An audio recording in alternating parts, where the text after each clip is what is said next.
So have you ever been like sitting in a cafe, or maybe you're just walking down a really busy street and you see someone looking right at you with this massive, warm, familiar smile? Oh, totally. And you just naturally mirror it. Right. Your brain registers it, you smile back, Yeah. you even throw in like a confident little wave. Yeah.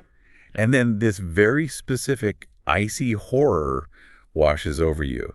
You realize their eyes are focused about 2 inches to the left of your ear. Oh, no. They weren't looking at you at all. Exactly.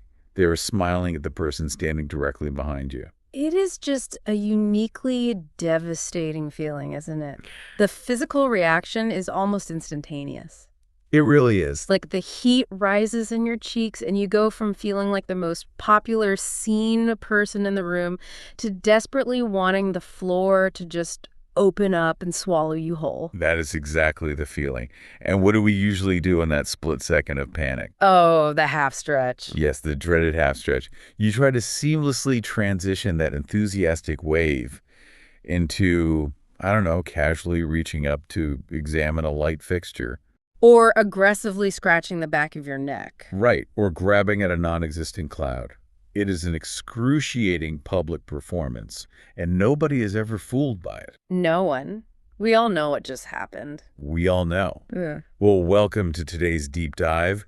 Our mission today is to really unpack that universal human experience, the incredibly awkward social moment. That's a great topic. We're going to explore what is actually happening in our brains during these conversational car crashes, and more importantly, how we can gracefully recover from them using some very simple everyday language. Which is such an essential toolkit because, it happens to absolutely everyone. It doesn't matter how socially adept you think you are. Right. Whether you're speaking your native language or trying to navigate a brand new one, awkwardness is just unavoidable. Yeah, it really is. But the problem is that our expectations are entirely skewed.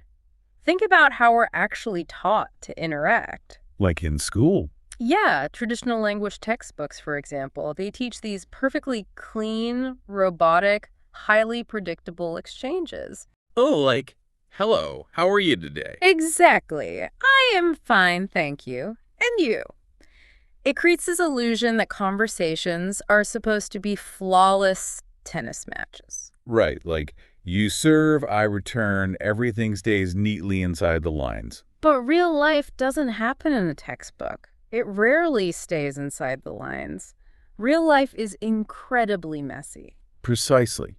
And to understand why these messy moments feel so catastrophic, we have to look at the underlying cognitive load required just to have a normal conversation. Right, because your brain is essentially operating a supercomputer. Totally. At any given second, you're trying to process the auditory information of what the other person is saying, decode their body language, search your memory to formulate a relevant response, navigate the physical environment around you. And simultaneously project an aura of total, relaxed calmness. Exactly. That is a massive amount of psychological heavy lifting. Which brings up a brilliant analogy that I want us to spend some time on. Imagine that carrying a conversation is like carrying a tray full of drinks through a crowded room. Okay, I love this image. Most of the time, you're walking normally, balancing everything just fine. But an awkward moment like waving at the wrong person or misunderstanding a joke is that little bump. Someone bumps your elbow. Right. The tray shakes, maybe one glass slides just a little bit toward the edge. My question is, when that happens, why is our immediate visceral instinct to just drop the entire tray on the floor and run out the fire exit? Yeah, why do we panic over a wobble? Exactly. Well, to answer that, we actually have to travel back a few thousand years. It comes down to our evolutionary hardwiring. Wait, really? Evolutionary? Yeah. We are fundamentally deeply social creatures. In our early history, being accepted by the tribe wasn't just like a nice feeling. It was a matter of actual survival. Oh, I see. Right? If you were cast out of the social group, you wouldn't survive the winter.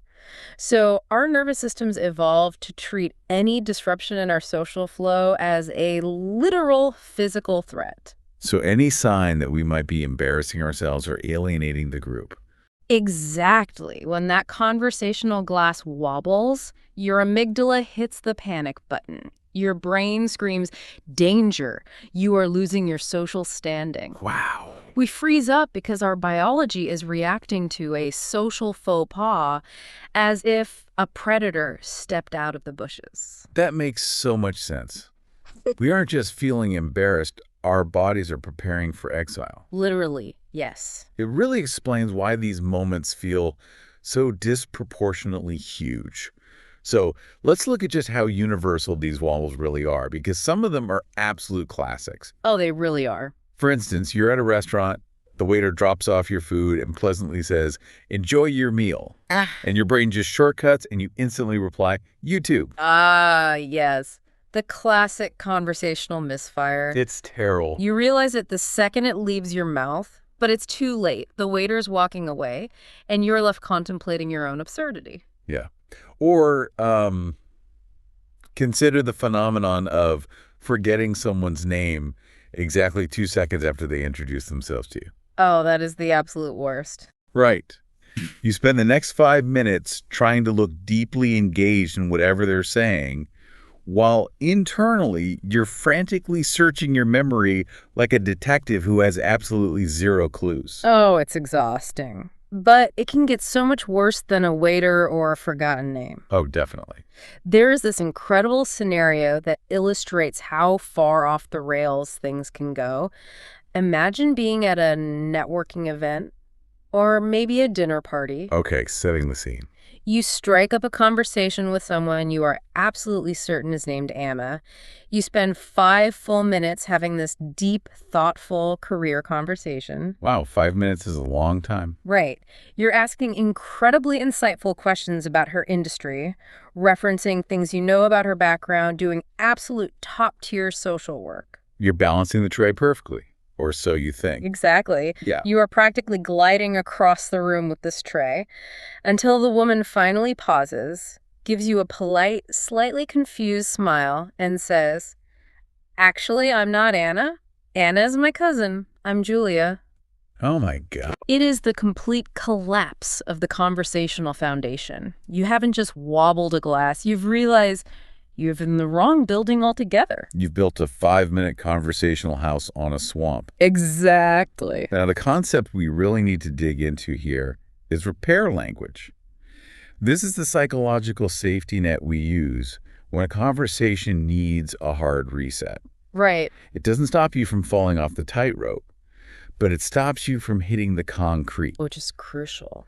But before we get into the specific phrases, I want to explore the painful aftermath of these moments, because even if we fix it in the moment, the awkwardness seems to haunt us. Oh, the lingering cringe. Right, like we will remember calling the waiter "you too" in high definition for days, sometimes weeks. We lie awake at 2 a.m. thinking about it. We do. Meanwhile, the waiter probably forgot about it before they even reached the kitchen. Why do we torture ourselves like that? Well, that phenomenon is actually a well-documented cognitive bias. It's known as the spotlight effect. The spotlight effect. Yeah. Okay. Because we view the entire world through our own eyes, we naturally assume we're the center of the universe. Therefore, we assume everyone else's attention is focused squarely on us. So we think there's a literal spotlight on our mistakes. Exactly. When you make a social blunder, your brain stores that memory with intense emotional clarity. It's actually a protective mechanism. To keep us from making the same mistake. Yes, your brain is highlighting the error, burning it into your memory to ensure you don't make that specific social mistake again. But the reality of human nature is that the other person, the waiter or Julia, is the center of their own universe. Right. They're completely consumed by their own tray of drinks. Exactly. They're worried about their posture or what they have to do after work or if they left the stove on. They simply do not have the cognitive bandwidth to obsess over your wobbly glass. Wow. Okay. Understanding the spotlight effect is incredibly freeing because it lowers the stakes. You are the only one holding on to the cringe. That is bizarrely comforting, isn't it? It really is.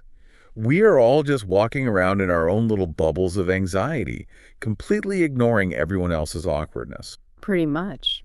So once we accept that the script is inevitably going to break and that nobody is judging us as harshly as we judge ourselves, we need to know how to actually fix the moment. Right. The practical tools. The first tool in the repair toolkit is radical in its simplicity. Just name the moment. Acknowledge it out loud. Yes. Simply saying something like, well, this is awkward, or that was embarrassing, or even just, wow, my brain just stopped working. Okay, I have to push back here for a second. Okay, go for it. If I am already feeling exposed, isn't saying this is awkward, essentially putting a giant flashing neon sign over my mistake. It feels that way, yeah. Like if I just breezed past it, maybe they didn't notice. Yeah. But if I point it out, I feel like I'm forcing both of us to stop and stare at the elephant in the room. It's a very logical fear, but it misunderstands how social tension works. When something awkward happens, both of you feel the disruption. The elephant is already there, and it's stepping on both of your toes. Okay, that's a fair point. If you try to ignore it, you create cognitive dissonance. The other person is thinking, did that just happen? Are we pretending it didn't happen? Oh, right. That unspoken tension is exhausting. When you name the awkwardness, you are actually bursting that bubble of tension. You're validating their reality. However, and this is the critical caveat, it is entirely dependent on tone. Okay, explain the tone. How do you say it without making it weird? Well, you cannot deliver a phrase like, well, this is awkward, with a deadpan serious face like you're a detective arriving at a grim crime scene. Right, that would be terrifying. If you sound tense, the other person will feel tense. The delivery must be warm. It has to be lighthearted. It should ideally be accompanied by a small, self-deprecating smile. So it's about signaling safety. Exactly. When you name the awkwardness with warmth, you are essentially sending a signal directly to the other person's amygdala that says, hey, we just had a social glitch, but there is no threat here. We are both safe. You are de-escalating the situation. That makes a lot of sense. It takes the power away from the mistake. Exactly. Imagine this scenario. You're on a crowded commuter train. The doors open, people are rushing in, and a woman drops her scarf. Okay. High-stakes train commute. You bend down and pick it up. For 3 glorious seconds, you feel like an absolute movie hero. Naturally. You confidently tap the person in front of you on the shoulder, hold out the scarf, and say, excuse me, I believe you dropped this. And they turn around, look at you with total confusion, and say, no, that's not mine. It is the complete implosion of the movie hero fantasy. It's brutal. And meanwhile, the actual owner of the scarf is standing like 3 feet behind you, trying to awkwardly get your attention. Exactly. The tray hasn't just wobbled, it has shattered. Shattered. But rather than freezing or doing the weird half stretch, the most confident way to handle that is to turn to the actual owner, hand them the scarf, and just say, sorry about that. That was a bit awkward. Yes. You just name it, smile, and move on. The tension vanishes. And that scenario perfectly illustrates the second major tool we use to recover, which is the soft apology. Right. Notice you said, sorry about that. You didn't fall to your knees weeping. Exactly. When we make a mistake, we use phrases like, oops, sorry, or sorry that came out wrong, or my apologies, my brain is somewhere else today. I really want to highlight the word soft there. Why is a casual, oops, sorry, so much more effective than saying something like, oh my goodness, I am so incredibly sorry. I feel terrible. Please forgive me. Right. The urge to over-apologize. Yeah. If I made a mistake, shouldn't I show them how truly sorry I am? It sounds counterintuitive, but a massive apology for a minor mistake actually creates a huge burden for the other person. Really? Mm-hmm. How so? In sociology, there is a concept called face saving. When you make a blunder, you lose a little bit of face or social dignity. If you make a massive dramatic apology, like a hostage situation level of apology, you are essentially forcing the other person to do emotional labor to restore your face. They now have to stop what they're doing, manage your emotional outbursts, and reassure you. Oh, wow. They have to say, no, really, it's fine. Don't worry about it. You're great. So by over-apologizing, I'm actually making the situation entirely about me and forcing them to comfort me. Exactly. You're making them work to fix your feelings. A soft apology, like a simple, oops, sorry about that, is perfectly scaled to a small mistake. That makes perfect sense. It acknowledges the error and repairs the social bridge without setting it on fire first. It requires zero emotional labor from the other person. They can just nod and move on. That is fascinating. Keep the drama low so you don't trap them in a therapy session. Exactly. Let's think of another highly lethal social interaction. You see someone you kind of know, and you say, wow, you look really tired today.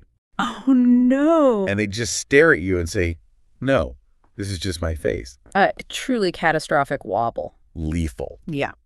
But instead of panicking or digging a deeper hole by trying to explain what you meant about their face. Which never works. Never. A quick, lighthearted, oh, sorry, that came out completely wrong, defuses the bomb instantly. It really does. Okay, so naming the awkwardness and using soft apologies stops the bleeding. We've steadied the tray. But how do we actually start walking forward again? Because we still have to finish the conversation. That brings us to polite correction. Okay. Sometimes an apology isn't enough because factual information needs to be reset. When there's a fundamental misunderstanding, like the Anna and Julie situation, you need language that fixes the facts without making anyone feel defensive. Let's use a dinner party scenario. A guy sits down to someone he thinks he recognizes and casually asks, so how's your sister doing these days? Okay. The person completely freezes because they do not have a sister. They have never had a sister. Now, in that moment, the person being asked is holding the power. Yeah. And they have a choice in how they respond.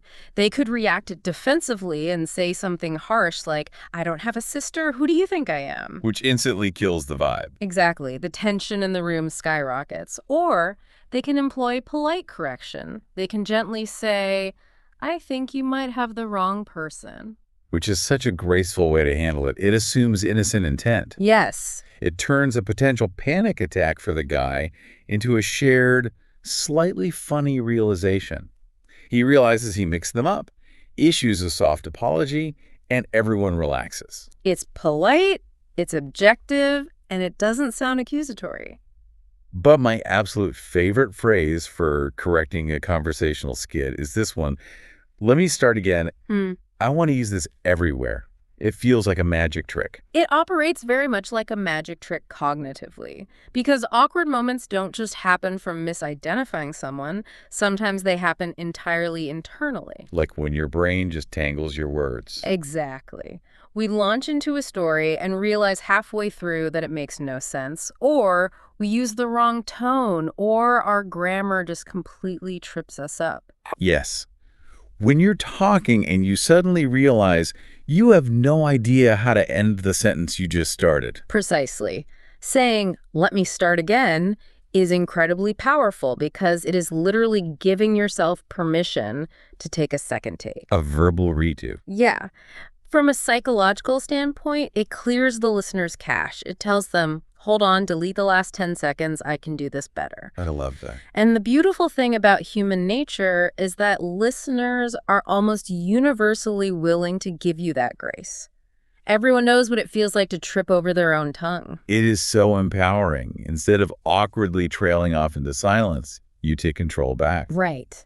And speaking of giving grace, there is another highly effective tool for navigating the cringe, and that is light humor. Yes, humor is great, but there is a very strict, non-negotiable rule when using humor to save a conversation. Oh, a strict rule. What is it? The rule is the joke must be a downward comparison, meaning you make the joke about the situation itself or you lightly poke fun at yourself. You must never, under any circumstances, make a joke at the expense of the other person.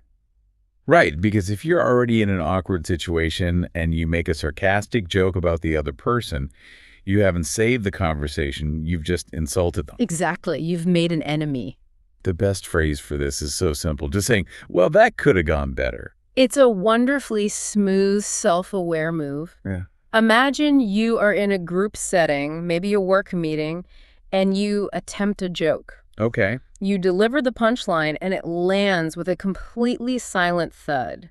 Just absolute deafening crickets. People are looking down at their notes. Oh, the lonely joke. It's so painful. It is. And if you just stand there in the agonizing silence, the tension compounds every second. Yeah, it just builds and builds. But if you smile and casually say, okay, noted, I'll retire that joke, or, well, that could have gone better, you instantly release the pressure valve in the room. You break the ice you just created. Exactly. You demonstrate that you're socially self-aware and that you don't take yourself too seriously.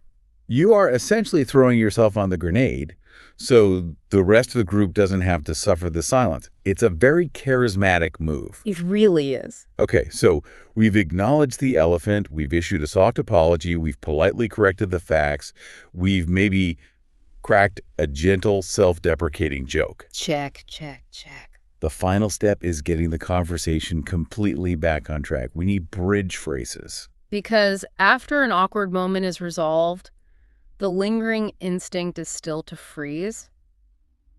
You don't quite know who should speak next. Right, there's that empty space. Bridge phrases are your exit strategy from the awkward zone back into normal, flowing dialogue. These are phrases like, anyway, so as I was saying, Right. or moving right along. But I want to focus on one specific phrase that is used constantly. No worries. Or, no worries, these things happen. I look at that phrase as a profound verbal gift. A verbal gift. Unpack that for a second. Well, think about when you are on the receiving end of someone else's awkwardness. Let's say someone else uses the wrong name for you, and they get incredibly flustered. Their tray is wobbling. They apologize profusely. Right. When you look them in the eye, smile gently and say, no worries at all, these things happen. You are officially giving them permission to stop feeling embarrassed. You are handing them a gift that says, I completely absolve you of this awkwardness. Your social standing is safe with me. That is a beautiful way to frame it. And it highlights a core theme that runs through all of these tools. Kindness. Yeah, kindness. Navigating awkwardness isn't about being the smartest person in the room or outsmarting the other person with your wit. It's an act of mutual social rescue. I love that phrase, mutual social rescue. We're all out here dropping drinks. If someone... Oh, that pivot is a lifesaver. Anyway, how was your weekend? You are actively grabbing the steering wheel and changing the direction of the car before it goes entirely off the cliff. Exactly. It lets everyone in the interaction just breathe again. So when we step back and look at this entire toolkit, the naming, the soft apologies, the corrections, the bridging, what is the ultimate takeaway for the people out there navigating cafes, dinner parties, and crowded commuter trains? I think the most vital realization is that awkward moments are absolutely not a sign of failure. Right. They aren't a sign that you lack social skills or that you are inherently unlikable or that your language abilities are somehow deficient. They're simply the inevitable friction of two complex human beings trying to share a reality. Exactly. If you never, ever have an awkward moment in your life, you are either reading from a pre-written script or you are completely isolated. A little messiness is actually proof of genuine connection. It shows you are out there in the arena attempting to communicate. You do not need an encyclopedic vocabulary or flawless textbook grammar to be a highly effective, beloved conversationalist. You just need a few simple tools to steady the tray when the glasses inevitably start to slide. Just a little bit of balance. It's a small, warm smile, a soft apology, a gentle pivot. That's really all it takes to maintain your balance. And by maintaining that balance, you make everyone around you feel more secure, too. Which leaves me with a final thought for everyone to chew on today. We spend so much of our lives desperately trying to be flawless in our interactions. You really do. We try to project this impenetrable image of perfect, unshakable confidence, terrified of making a misstep. But if the ultimate goal of any conversation is actual, authentic human connection, rather than just delivering a flawless performance, is it possible that we have charisma all wrong? Maybe the most magnetic, truly charismatic people in the world aren't the ones who are so smooth they never make mistakes. Maybe the most charismatic people are simply the ones who are the fastest at forgiving themselves and forgiving others when things inevitably get a little awkward. It's the willingness to embrace the wobble. Embrace the wobble. I love that. Don't throw the tray away. Yeah. Keep your tray steady, everyone, and we'll catch you on the next deep dive.